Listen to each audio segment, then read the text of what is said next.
Hello everyone, this is Manish Thackeray और आप लोग देख रहे हैं यूजीसी नेट बूस्टर्स। आज की इस पर्टिकुलर वीडियो में हम बात करेंगे इन्फ्लेशन के बारे में। ओके, कि इन्फ्लेशन क्या होता है, ये किस प्रकार से आता है, इसको कैलकुलेशन किस किस प्रकार से किया जाता है। ओके, ठीक है। यदि आपको यूजीसी नेट पेपर 1 और मैनेजमेंट के नोट्स चाहिए तो आप हमारे यूट्यूब टेलीग्राम चैनल के साथ में जुड़ सकते हैं, जिसमें आपको फ्री ऑफ कॉस्ट सारे नोट्स अवेलेबल मिलेंगे। साथ ही में इसमें daily practice questions, PYQs, MCQs डालते रहता हूं। ठीक है, तो लिंक जो है वो डिस्क्रिप्शन में मिल जाएगा आपको। तो देखते हैं कि इन्फ्लेशन क्या होता है। Inflation is the rate of increase in the price over a given period of time, है ना। किसी गिवन पीरियड ऑफ टाइम में किसी भी प्रोडक्ट का या सर्विसेज का कितना प्राइस बढ़ा, उसको हम क्या बोलते हैं, इन्फ्लेशन बोलते हैं। ठीक है, ये inflation is typically the bond measured such as over increase of price or the increase in the cost of living in the country, है ना। कि हमारे देश में कॉस्ट ऑफ लिविंग कितनी ज्यादा बढ़ गई है या प्रोडक्ट या सर्विसेज का प्राइस कितना ज्यादा बढ़ गया है, उसको मेजर करने के लिए हम जो वर्ड इस्तेमाल करते हैं, उसको बताने के लिए जो हम वर्ड इस्तेमाल करते हैं, उसको हम क्या बोलते हैं, हम बोलते हैं उसको इन्फ्लेशन। ओके, तो इन्फ्लेशन कितने प्रकार का होता है ये देखते हैं। ओके, तो सबसे पहले क्या आता है, cost push inflation. Cost push inflation का क्या मतलब होता है, जब प्रोडक्ट की बनाने की लागत बढ़ने के कारण हमको क्या देखने को मिलता है, इंक्रीज देखने को मिलता है आपके कॉस्ट में, प्राइस में, है ना। Cost push inflation also known as wage push inflation, okay, occurs when the overall price inflation due to increase in the cost of wages और रॉ मटेरियल। यदि किसी प्रोडक्ट के बनाने के लिए जो रॉ मटेरियल है या जो वेजेस है, आपकी सैलरीज है ना, वो बढ़ जाती है यदि, और उसके कारण प्रोडक्ट की कॉस्ट बढ़ रही है, तो हम क्या बोलेंगे, यदि कॉस्ट बढ़ेगी तो प्राइस बढ़ाना पड़ेगा। ओके, मान लीजिए कि किसी प्रोडक्ट को बनाने के लिए जो रॉ मटेरियल लग रहा था वो 10% से बढ़ गया, आपका जो सैलरीज है वो 10% से बढ़ गई, तो टोटल आपको 20% बढ़ाना पड़ेगा। आपकी कॉस्ट बढ़ गई कितने, 20% से, तो आपको उसी एवरेज से आपके प्राइस को भी बढ़ाना पड़ेगा, ताकि आप क्या कर सके, इस कॉस्ट को रिकवर कर सके। ओके, तो कॉस्ट को रिकवर करने के लिए आपको अपनी प्राइस बढ़ाना पड़ेगा। प्राइस यदि आप बढ़ाएंगे तो इन्फ्लेशन आ जाएगा। ठीक है, the higher cost of production can decrease the aggregate supply. क्या हो सकता है कि यदि कॉस्ट ऑफ प्रोडक्ट बढ़ता है तो एग्रीगेट सप्लाई क्या हो जाता है, कम हो जाता है। ठीक है, यदि ज्यादा लागत आपको प्रोडक्शन में लगेगी तो ऑटोमेटिक आपके पास में, किसी भी व्यापारी के पास में निश्चित पैसा होता है, वो अपनी प्रोडक्टिविटी को क्या कर देगा, कम कर देगा। जहां पर वो रॉ मटेरियल, मान लीजिए किसी के पास में 1 करोड़ रुपए है और 1 करोड़ रुपए से वो रॉ मटेरियल खरीदता है, यदि रॉ मटेरियल की प्राइस बढ़ जाएगी, जो पहले 10 टन आने वाला था रॉ मटेरियल, वो 8 टन आएगा, तो 8 टन आने के कारण 8 टन का ही फाइनल प्रोडक्ट बनेगा, और फाइनल प्रोडक्ट क्या बनेगा, क्वांटिटी कम हो जाएगी 20% से। ठीक है जी, तो जो अमाउंट ऑफ टोटल प्रोडक्शन हो जाएगा वो क्या हो जाएगा, कम हो जाएगा। Cost push inflation occurs when overall price increases, है ना। जब ओवरऑल प्राइस इंक्रीज होता है, ओवरऑल इन्फ्लेशन आता है due to increase in the cost of wages and raw material.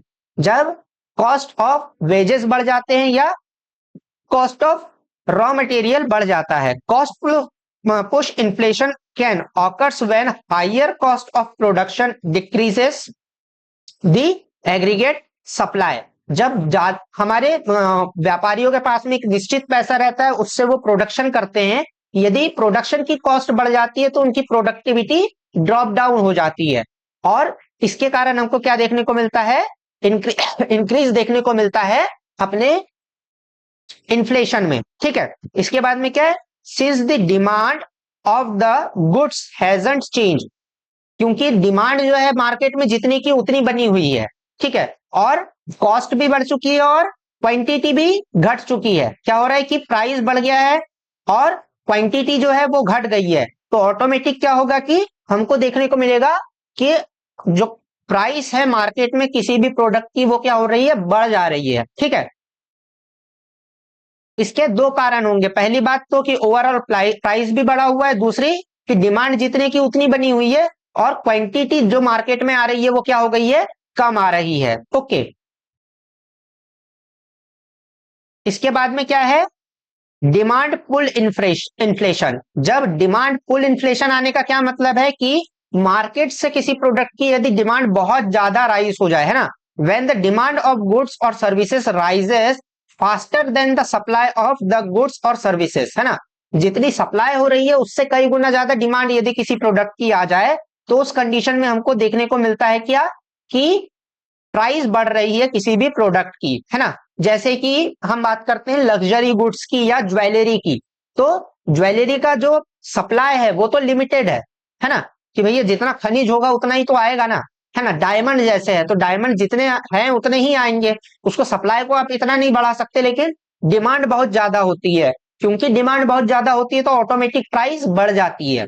ठीक है, तो जैसे हमने कोविड के टाइम पर देखा था कि ऑक्सीजन सिलेंडर्स की डिमांड एकदम से बढ़ गई थी, लेकिन जो सप्लाई था वो लिमिटेड था, इसीलिए हमको प्राइस राइज देखने को मिला। ओके, तो the result of demand pull inflation, तो ये रिजल्ट क्या करता है, डिमांड पुल इन्फ्लेशन को करता है। Demand pull inflation is when the increase in aggregate demand and the supply remains the same और डिक्रीज। ठीक है जी, या तो डिमांड बहुत ज्यादा बढ़ जाती है और जो सप्लाई होता है वो या तो वो सेम रहता है या सप्लाई कम हो जाता है। ओके, ये कैसे कब होता है, जब स्ट्रांग इकोनॉमी हो जाती है। स्ट्रांग इकोनॉमी होने का क्या मतलब है कि लोगों के पास में पैसा ज्यादा आ जाता है ना। इकोनॉमी स्ट्रांग यदि हो, हमारी जीडीपी ज्यादा अच्छी तरीके से बढ़ जाए, ठीक है, सप्लाई शॉर्टेज हो जाए, किसी भी प्रोडक्ट का यदि हमको शॉर्टेज देखने को मिला है सप्लाई में, rapid increase in the supply of money, यदि मार्केट में बहुत ज्यादा मात्रा में पैसा आ जाए, है ना, यदि लोगों को इजीली किसी भी लोन आसानी से यदि मिलने लग जाए, है ना, कि कार लोन बिल्कुल आसानी से हमको देखने को मिल जाए यदि, तो क्या होगा इससे कि कार की डिमांड बढ़ जाएगी, कार की डिमांड यदि बढ़ेगी तो ऑटोमेटिक उसकी प्राइस बढ़ जाएगी। तो यदि हमारे पास में फाइनेंसेस और लोन्स बिल्कुल इजीली अवेलेबल हो जाएंगे तो बहुत सारा पैसा जो है वो इकोनॉमी में आ जाएगा, और जब बहुत सारा पैसा इकोनॉमी में आ जाएगा तो हमको देखने को मिलेगा कि डिमांड एकदम से बहुत सारी बढ़ गई है। इसके बाद में क्या है, इन्फ्लेशन एक्सपेक्टेशन। हमको क्या देखने को मिलता है कि इन्फ्लेशन का आगे जाकर के किसी चीज की यदि प्राइस बढ़ने का हमको एक्सपेक्टेशन है कि आगे हमको नहीं मिलेगा कोई चीज, तो ऑटोमेटिक हम क्या करेंगे कि उस चीज की डिमांड को बढ़ा देंगे। जैसे कि कोविड के टाइम पे ऑक्सीजन सिलेंडर्स, लोगों को ऐसा लगा कि आगे जाकर के हमको ऑक्सीजन सिलेंडर अवेलेबल नहीं हो पाएगा, तो जिसको एक सिलेंडर की जरूरत थी उनने 5 सिलेंडर खरीद लिया, है ना। तो उनको ऐसा लगा कि भाई आगे जाकर के इस चीज की प्राइस बढ़ सकती है तो अभी ही खरीद लो क्यों ना। ओके, इसके बाद में क्या है, गवर्नमेंट की पॉलिसीज के कारण भी क्या हो सकता है कि डिमांड पुल इन्फ्लेशन हमको देखने को मिले, है ना। गवर्नमेंट की क्या पॉलिसीज हो सकती है कि भाई आपने इंटरेस्ट रेट कम कर दिया, ठीक है, इंटरेस्ट रेट कम कर दिया तो क्या होगा, लोग आसानी से ज्यादा लोन लेंगे क्योंकि कम ब्याज देना पड़ रहा है। तो जब कम ब्याज पे ज्यादा पैसा मार्केट में अवेलेबल हो जाएगा तो लोग ज्यादा डिमांड करेंगे, पैसा बहुत सारा आ जाएगा मार्केट के अंदर, तो हमको डिमांड पुल इन्फ्लेशन देखने को मिलेगा। ओके, इसके बाद में क्या है, करेंसी इन्फ्लेशन। करेंसी इन्फ्लेशन का क्या मतलब होता है, the situation in which more money becomes available without any increase in production and services।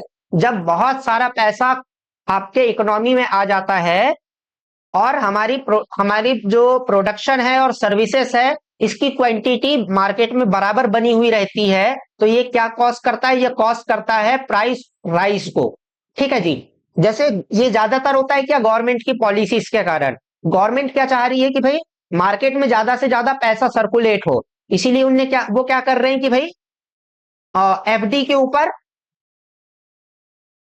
ऊपर ब्याज दर जो मिलती है उसको कम कर दिया जाए, है ना, और लोन्स जो है उसको उसको सस्ता कर दिया जाए।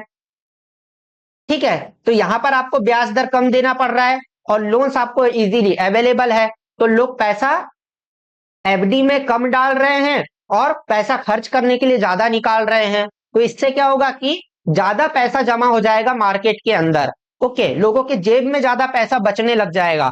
जब लोगों के जेब में ज्यादा पैसा बचने लग जाएगा तो क्या होगा कि वो ज्यादा डिमांड करेंगे, ज्यादा खर्चा करेंगे, और सर्विसेज जितनी की उतनी बनी हुई है मार्केट में। तो ये क्या कॉज करेगा, ये कॉज करेगा कि आपके पास में करेंसी ज्यादा हो चुकी है और हमारे पास में प्रोडक्ट और सर्विसेज कम है, जिसके कारण हमको इन्फ्लेशन देखने को मिल रहा है। Inflation reduces the value of the currency over a period of time. यदि ज्यादा पैसा अवेलेबल रहेगा तो जो पैसे की वैल्यू है वो धीरे धीरे कम होते चले जाएगी। ठीक है, जैसे कि हम बचपन में क्या खाते थे, 1 रुपए की 4 एलपेनलीबे खाते थे। ठीक है जी, तो जब हम स्कूल में थे तीसरी चौथी पांचवी में, तो 1 रुपए की 4 एलपेनलीबे आती थी। ठीक है, अब क्या हो गया, अब हमको अभी 2-3 साल तक पहले तक के 1 रुपए की 2 एलपेनलीबे आती थी। ठीक है, और अब कितनी आती है, 1 रुपए की 1 एलपेनलीबे आती है। तो क्या हो गया कि जो करेंसी की पावर है वो क्या होते गई है, डिक्रीज होते चले गई है।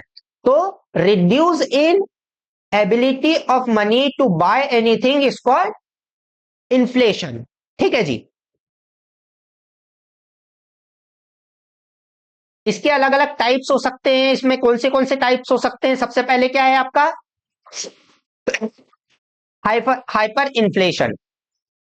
ठीक है, हाई हाइपर इन्फ्लेशन कब होगा, जब हमको देखने को मिलेगा कि 40% से ज्यादा का इन्फ्लेशन हमको ईयर और ईयर देखने को मिल रहा है। तो हमको क्या देखने को मिलेगा कि इन्फ्लेशन इन्फ्लेशन जो है वो 40% से ज्यादा यदि होगा तो क्या हो जाएगा, वो हाइपर इन्फ्लेशन हो जाएगा। रनिंग इन्फ्लेशन क्या हो जाएगा कि हमको जब 20 से 30% का जब देखने को मिल रहा है तो क्या हो जाएगा, आपका रनिंग इन्फ्लेशन हो जाएगा। जब हमको लगभग 10 से 20% का देखने को मिल जाएगा तो क्या हो जाएगा, वॉकिंग इन्फ्लेशन देखने को मिल जाएगा। और जब हमको लगभग 5 से लेकर के 10% के बीच का मिल जाएगा तो क्या हो जाएगा, वो क्रोलिंग इन्फ्लेशन हो जाएगा। ठीक है जी, लगभग 40% से ज्यादा यदि हो गया तो क्या हो जाएगा, हाइपर इन्फ्लेशन। 20 से 30% लगभग में है तो वो क्या हो जाएगा, रनिंग इन्फ्लेशन। वॉकिंग इन्फ्लेशन 10 से 20%, लगभग 5 से 10% तक के यदि हमारा इन्फ्लेशन बना हुआ है तो क्या हो जाएगा, क्रोलिंग इन्फ्लेशन। क्रोलिंग इन्फ्लेशन जो है वो हमारे लिए नेसेसरी है, हमारी इकोनॉमिकल ग्रोथ के लिए। ठीक है जी, तो इकोनॉमिक्स में ग्रोथ हमेशा कैसी रहनी चाहिए, बनी रहे, इसीलिए हमको थोड़ी मात्रा में इन्फ्लेशन चाहिए होता है। ओके,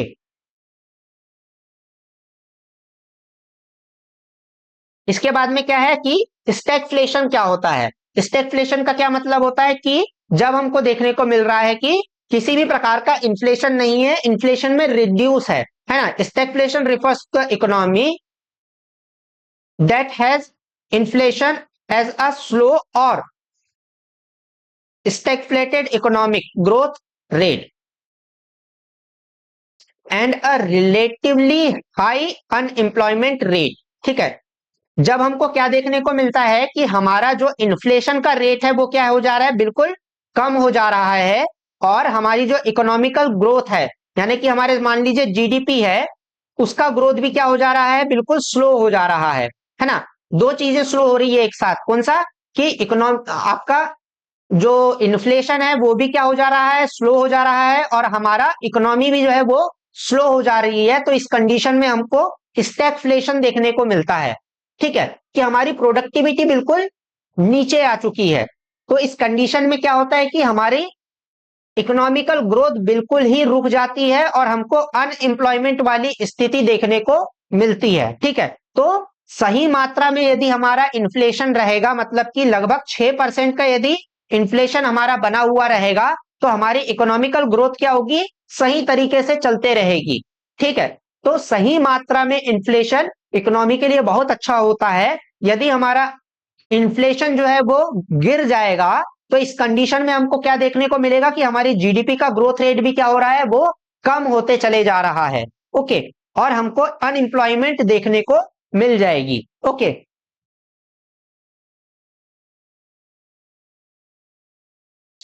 इसके बाद में क्या हमको देखने को मिलता है कि हम मेजर कैसे करते हैं इन्फ्लेशन को मेजर करने के लिए हमको दो चीजें देखनी होती है। एक तो क्या है हमारा कंज्यूमर इंडेक्स, प्राइस इंडेक्स, मतलब कि खुदरा महंगाई दर, retail inflation.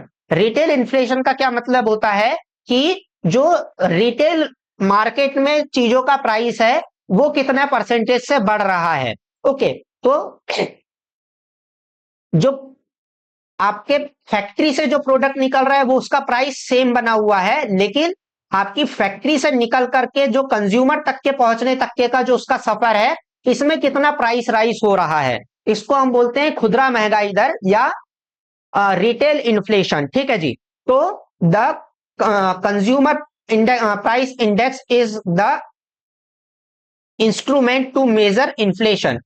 It is used to estimate the average variation between two given period of time of a product consumed by the household, है ना। हाउसहोल्ड के द्वारा जो कंज्यूम किया जा रहा प्रोडक्ट है, इसका कितना ज्यादा चेंजेस आए हैं in a given period of time. ठीक है जी, दो पॉइंट्स के बीच में कितना इन्फ्लेशन आ रहा है। Okay, it is a composite measurement of trends in the price of the product at constant quality, है ना जी। ये क्वालिटी हम कांस्टेंट रख रहे हैं, तो सेम क्वालिटी का प्रोडक्ट पिछले साल कितने रुपए का मिलता था और आज कितने रुपए का मिल रहा है एक हाउस होल्ड को, मतलब कि एक घरेलू, हम घर के लिए जो इस्तेमाल कर रहे हैं, पर्सनल यूज के लिए जो इस्तेमाल कर रहे हैं वाले प्रोडक्ट्स के लिए। इसको मेजर कौन करता है, national institute of statistical office, NSO जो है वो इस पर्टिकुलर चीज को मेजर करता है। ठीक है जी, इन इंडिया, जो कि किसके अंतर्गत आता है, ministry of statics and programme implementation, MOSPI के अंतर्गत ये आता है, जो कि क्या करता है, इन सारी चीजों को मेजर करता है। और हमारा जो बेस ईयर है वो कौन सा है, हमारा बेस ईयर है 2012। ठीक है जी, 2012 को हम बेस ईयर मानते हैं और उसके तहत हम क्या करते हैं, अपने इन्फ्लेशन को मेजर करते हैं। इसके बाद में दूसरा हमारे पास में टूल कौन सा है, होलसेल इंडेक्स प्राइस। मतलब कि क्या बात है कि जो होलसेल मार्केट है, जो थोक विक्रेता दर है ना जी, जो थोक मार्केट है उसमें कितना ज्यादा आप में इसमें चेंजेस आ रहा है दो पीरियड ऑफ टाइम में। ये क्या करता है, represents the price of the goods at a wholesale stage, है ना। होलसेल स्टेज में दो प्राइजेस को कंपेयर करता है, goods that are sold in bulk traded between the organisations. दो ऑर्गेनाइजेशंस के बीच में जब किसी प्रोडक्ट की ट्रेडिंग हो रही है तो उसके प्राइस में कितना डिफरेंस आ रहा है, इसको ये मेजर करता है। ठीक है, wholesale price index is used as a measurement of inflation in some economics. Okay, despite wholesale price index is used as the important measure of inflation in India. India में wholesale price index को बहुत ज्यादा use किया जाता है। और ये कौन करता है, ये करता है economic adviser under the ministry of commerce and industries. ये किसके अंतर्गत आता है, ये ऑफिस ऑफ इकोनॉमिक एडवाइजर जो है ये इसको मेजर करता है। और ये जो अथॉरिटी होती है वो किसके अंतर्गत आती है, ये आती है ministry of commerce and index के अंदर। ठीक है, तो आई होप कि आपको ये अंडरस्टैंड होगा। यदि आपको किसी प्रकार का कंफ्यूजन है या किसी और टॉपिक पर आपको वीडियो चाहिए तो आप मुझे कमेंट बॉक्स पर बता सकते हैं। ठीक है, आज के लिए इतना ही, थैंक यू।